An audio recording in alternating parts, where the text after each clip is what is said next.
You ask Tiger to solve. This deals with linear equations with one unknown. The final result is x equals 4. Let's solve it step by step. Swap sides. Group all constants on the right side of the equation. Add 5 to both sides. Simplify the arithmetic.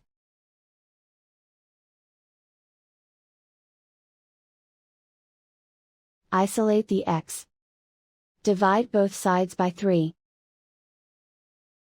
Simplify the fraction.